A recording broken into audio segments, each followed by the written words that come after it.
ବୁଝିଲେ କି ଆଜ୍ଞା ଏଠି ରହିବାର ମାସେ କି 2 ମାସ ହେଇନି କହୁଛି କଣ ନା ଘର ଛାଡ଼ କିଓ ବାବୁ ଆମେ ଏଠି ଗୋଟେ ଏନଜିଓ କରିଛୁ परमानेंट एड्रेस टे न मिला पर्यंत आमे कुआडे जीवु किछि हबनी एंति केते केस मु पछेले लिखिछि असुविधा तक दउछि अरे दुकान खुले डेरे राडी ओ सेला को चिट्ठी ना तमे लिखिछ मु हां चिट्ठी लिखिछि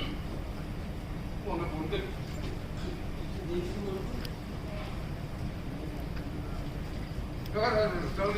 अरे तू तातडी कर बस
Bye.